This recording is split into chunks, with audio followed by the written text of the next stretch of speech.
bisita tayo ulit guys. Dahil katatapos lang ng ulan. Buhay pa rin yung ating foil. Ayan. Makalat pa rin. Pero nakapag-save tayo ng tubig ulan. Pati yung nilalagyan natin ng soil.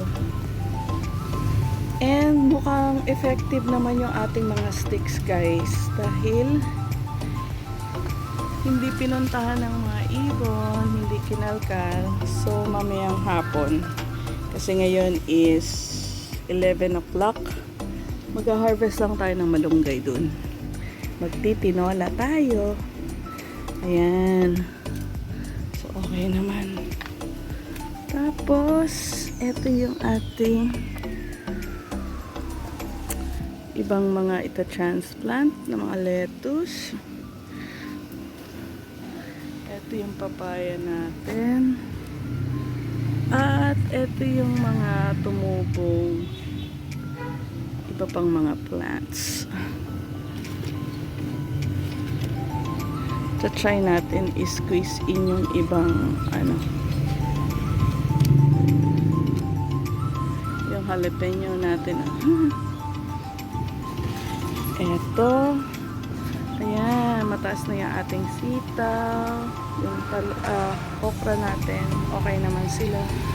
Tapos, ito yung ating ibang lettuce. Ito guys, yung gagawin natin mamaya. Lalagyan natin. Tapos, mag-a-arrange tayo dun para mailabas natin to. Para hindi masikip. Tapos ito, dahil hindi siya na ulanan kahapon. Ayan. Oo, meron ng mga tumutubo.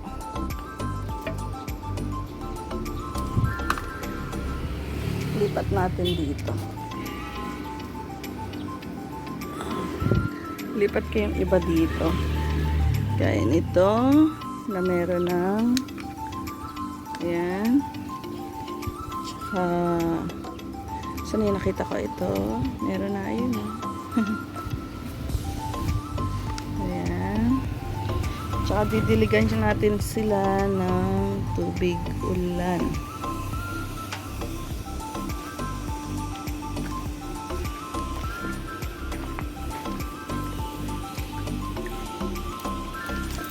Kasi hindi sila na diligan nung kasagsagan ng ulan kahapon.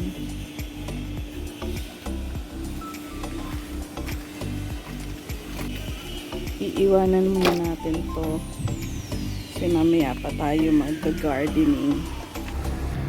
Yun. And ito yung isa. Ayan. Okay. Yun guys. Ito tayo uli after lunch. So ito mga natin, effective. So I would say guys, etong foil, since then nilagay natin siya, nakatulong siya sa pagtaboy ng mga ibon, and also guys, nakatulong tong mga natin, sticks. So ngayon may gagawin tayo dahil ililipat na natin yung ating lilipat natin yung ating sitaw, and ito yung ating patola dun sa may tangke, and baka i-transfer na rin natin itong mga okra dun kasi mataas yan guys tumataas siya. And nakakatuwa, meron na tayong, mamaya papakita ko sa inyo pagkatapos.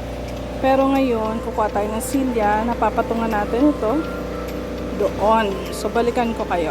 Ito guys, so nasa ilalim tayo ng tangke ng water. Ayan, may kakabit tayo, which is ito yung gagapangan. Yan, ito yung gagapangan. Kakabit natin. Ang gagawin natin is just around dito. Yan, around dito. Itong harap natin magiging bukas.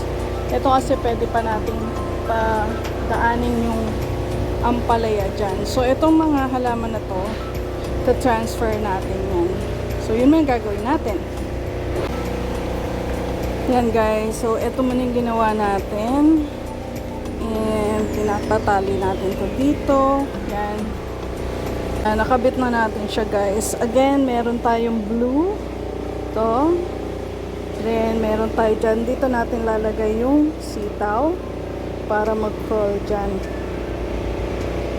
Kunin na natin yung sitaw natin. Transfer na natin doon. Yan guys. So, ito transfer natin dito sa may side na to para dito na siya mag-crawl onwards. So, ito muna lalagay natin dito. Parang excited na siya, oh. Naghahanap na siya ng ano. Teka lang. Lipat natin siya.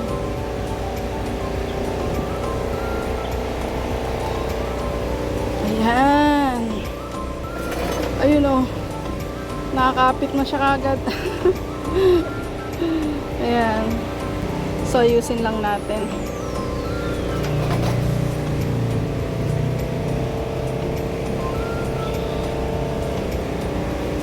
Ayan. So, para hindi medyo mabigat kasi yung pot niya. Ayan. So, ayan guys. Kasayaan natin siya mag-crawl hanggang dito sa taas. Yan. Okay. So, i-guide na lang natin. So, ayan guys. Check nyo sa malayo. Yan. So, nakapatong na siya dyan. And magsa-start na siya mag-crawl. Transfer na natin yung photos para dyan siya mag-crawl. Natin nilagay yung isang, ewan ko ano ba to, spider plant? Hindi ko alam eh. So, eto na guys. Nilabas na natin dito yung patola. Siguro kakailanganin pa natin ng another net. Nabibili yan sa Shopee guys, kaya mas mura. Pero kung sa mall siguro yan, doble or triple pa yung price niyan. Tapos, eto lalagyan din natin ng stick to sitaw. Kasi maraming ibon dito sa amin guys. And eto may usasero na oh. Ayan. Para sure na hindi nila gagalawin. Kasi ang ano dito, kung hindi man nila yan, kung hindi man nila mangat-ngat yan, yung lupa hinihigaan ng ibon, pinaglalaruan. Nagpapakain si daddy ng aso. Ayan, so naglalagay lang tayo ng sticks para hindi puntahan ng ibon. Ayan. Ating mag-transplant a bit. Tsaka i-move yung kamatis at tsaka itong sili. Tapos, meron tayong lumang lalagyan ng tubig, guys. Yung tubig ulan, sasave natin. Tsaka ito, tubig ulan yan, guys. And, maglalagay tayo ng ating compost, yung water na galing sa mga food scraps. Yan, puntahan natin. So, dito, lagay natin. Save natin itong mga tubig. Kasi guys, iba yung tubig ulan. Ayan, kaya i-save natin.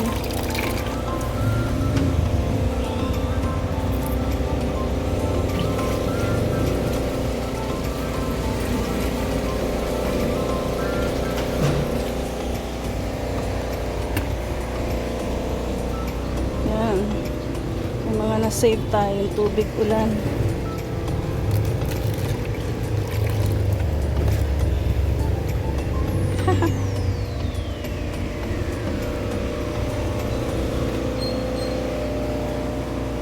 Sana ganyan lang, kulimlim pero hindi uulan.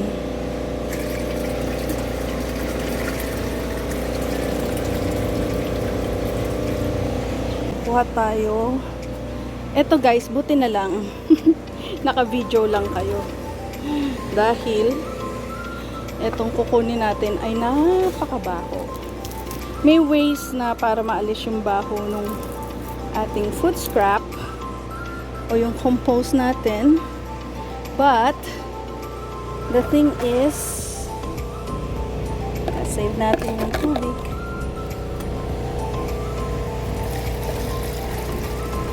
Pwedeng diretso na natin dito. Yan. Ang baho nito guys. Sobra.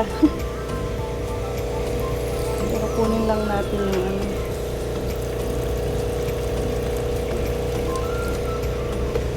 Yun. Kasi guys, nakakalibre ka na ng ano nito, ng fertilizer para sa mga plants mo.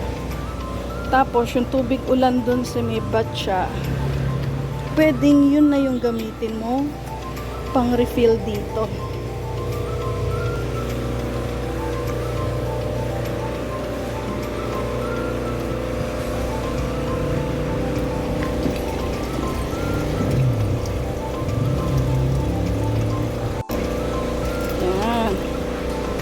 Tapos kunin natin ulito ating water. Yan.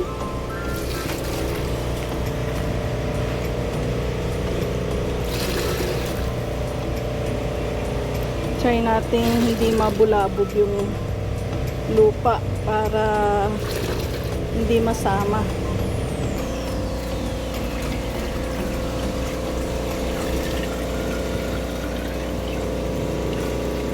Ba't ba natin ginagawa to? Para ito ididilig natin sa halaman. Ayan. Konti pa guys. May konti pa siya hanggang dito. Dito natin. Yan guys. Yung mga halaman dito, minove natin dito. Tapos pag naayos na natin dito sa loob, tsaka na natin sila ayusin. Yan. Mahabang stretch pa naman yan. Tapos yung mga yon, papa-clean and drain naman natin yung nandun sa dulong basura. Yan. Lawit dila. Yan. Mag-ayos muna ako uli. So, eto guys. Lilipat natin. I-transfer natin siya.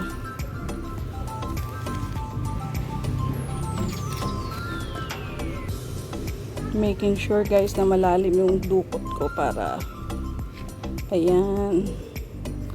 Para makita natin yung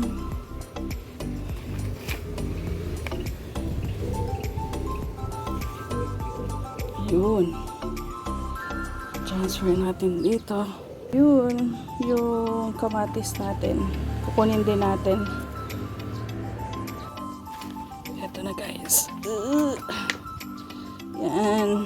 Transfer na natin siya. Bala ko guys, doon natin yan ilalagay. Gagamitin natin itong planter box kasi gagamit siya ng trellis pag lumaki yung kamatis natin. Alisin ko muna, baka ako ang matusok. Yan. Pero etong sa lalagyan natin itong itaas. So, ito ginagawa ko guys, tina-transfer ko muna dito yung para makapag-transfer tayo ng halaman. Dito ko muna lalagay yung mga sobrang lupa natin.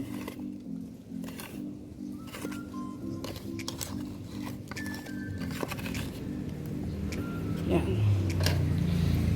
Ay, kakapagod. Nagamitan na natin siya ng tulos. So, eto naman ang gagawin natin. Move ko lang tong, alam nyo bang almost patay na to yung alugbati natin.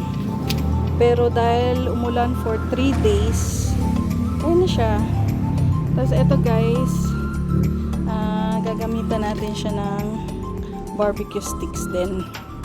Pero bago yun, iayos muna natin to dito. Daming kalat, no? Maayos din natin yan unti-unti. Nalipat na natin. So, pwede pala to. Transfer ka muna dito. Eto guys, lilipat ko na rin yan dun sa may tangke. Lilipat ko na rin sila. Tapos ito guys, transfer natin to. Alisin natin yung natin, ibababa natin yung ating snake plant. Tapos ito for our kamatis and talong. Kasi mas maganda dito guys, enclosed dahil yung mga ibon, syempre, fruit. Ang kamatis ay fruit, alam nyo ba yun? So yung kamatis natin, pag nagbunga na siya, syempre, mas maraming ibon. So yun ang gagawin natin, transfer natin yung potato.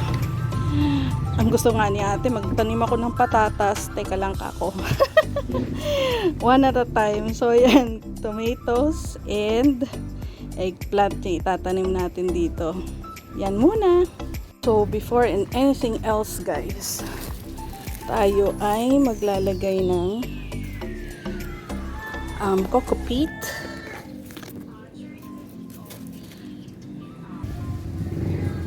Ayan guys, maglalagay tayo ng coco peat dito. Galing sa ating mahiwagang. Yan. Tapos, maglalagay tayo ng para tayo nagluluto, no? Maglalagay tayo ng konting water. Tapos ng soil. Eto guys, galing to sa lumang pot.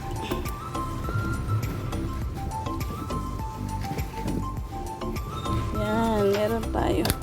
I-recycle lang natin yung mga lupa natin guys. Yan.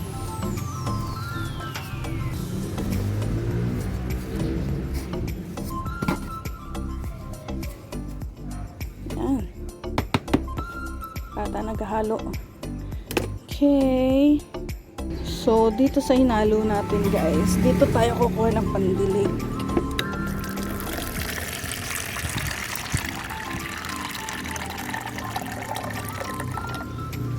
Yun. Tapos yan na lagi yung i-refill natin. Masain natin ng konti to. Tandaan nyo guys, hindi na to ordinary tubig dahil may mga kasama na siyang mga nutrients. So, ilalagay na natin yung iba pang soil natin. And so, magta-transplant na tayo. Siyempre, kailangan natin ng pandukot. Ito yung mga nauna nating nilagyan dun sa hanging natin. Hanging pots natin na ginawa. And dahil para ma-transplant na natin kaagad, sila muna yung gagamitin natin. Madali lang naman ito i-refill guys. So, yan.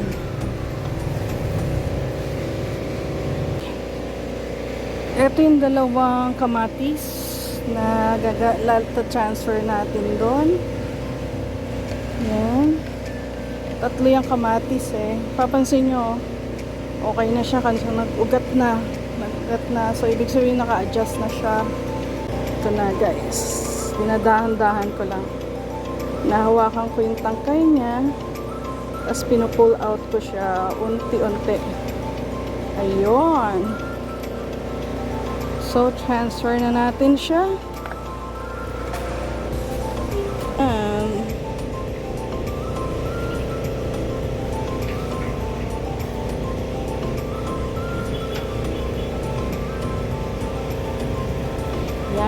One more to go.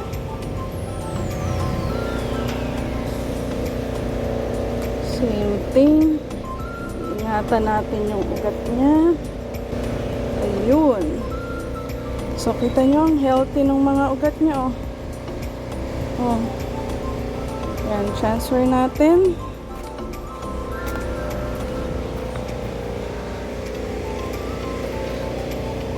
Kaya baba muna natin siya. Hukay tayo.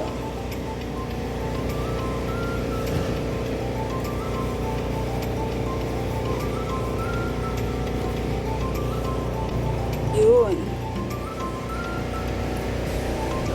Tapos maglalagay tayo ng pet bottle. Wait lang. Eto guys, madalawa tayong pet bottle na may mga butas-butas. Ibabaon natin siya para hanggang ilalim ay pag nagdilig tayo, dito na lang natin ilagay sa front. Makakuha ng sustansya yung ating mga halaman. Yan. Tapos pag didiligan lang natin, bubuksan lang natin to guys. Yun o. Yun. Maglalagay tayo ng isa pa dito. Ito. Yan, lalagay natin dito. Pero ibaon muna natin tong isang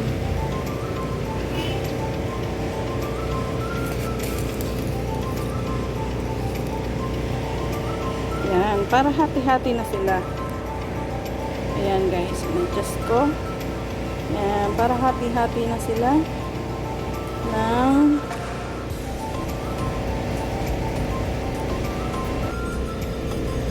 pwedeng dito nyo padaanin.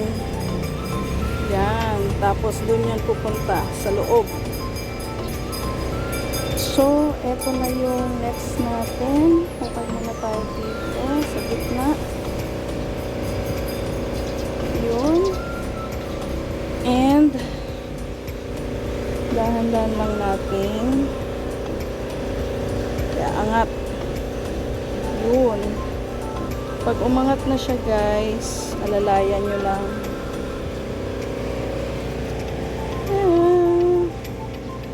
Ka-adjust natin.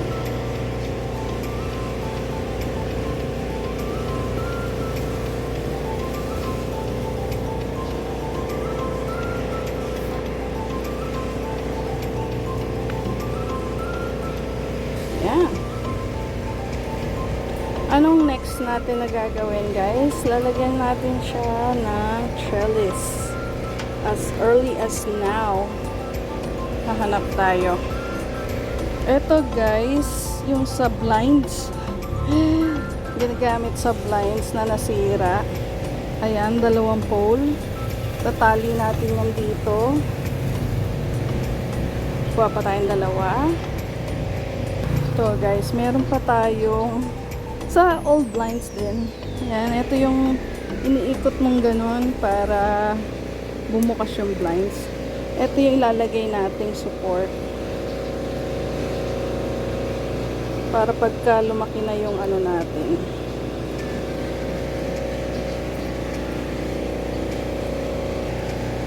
Lumaki na yung kamatis natin.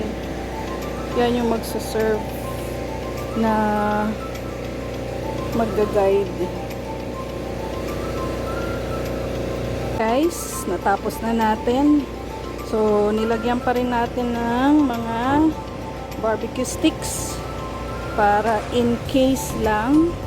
And then, antayin natin lumaki-laki yung ating mga kamatis. Tapos, nagawa natin siya ng temporary na i-adjust na lang natin to. Kasi baby pa, hindi pa natin alam paano siya lalaki. So, ganyan na lang muna. Ayan. So, recycle tayo, diba? Hindi mo na kailangang bumili. Total, ang goal mo naman ay mapabunga mo yung mga kamatis mo. So, temporary na meron ka ng trellis para sa mga tomatoes mo.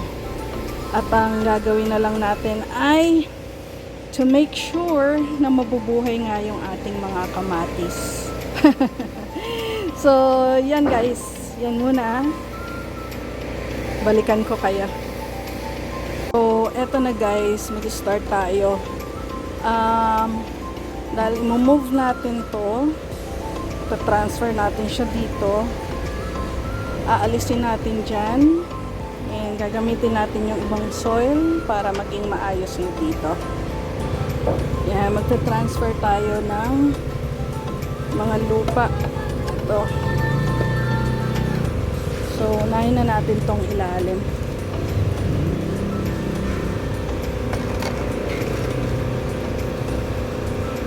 Etong lupa na to guys, galing dun sa kamatis na tinanim natin. Yan, nasa tabi tayo ng daan guys, kaya medyo maingay. Yan, so, transfer natin to. Yan. Ayun. Ayan guys. Di ba ang ganda?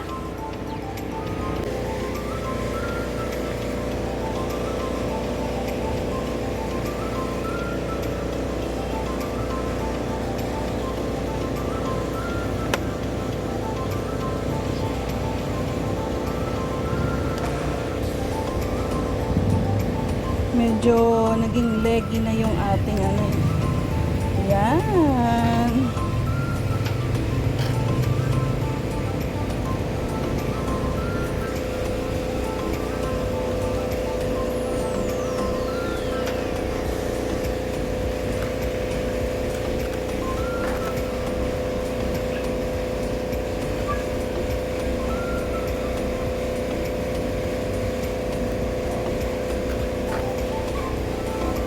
Yan.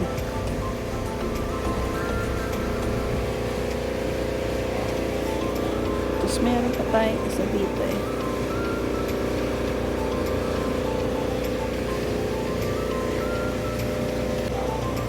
So yan guys, natapos na natin yung transplant natin dito.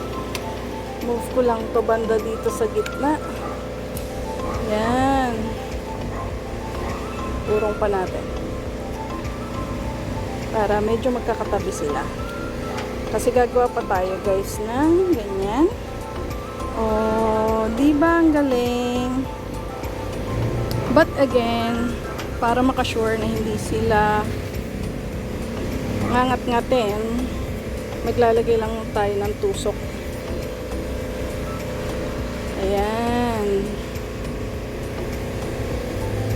Para hindi lang sila ngat-ngatin.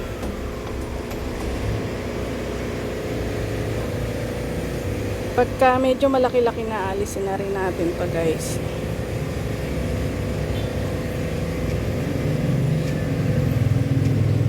Tingnan natin kung ano matatapos natin.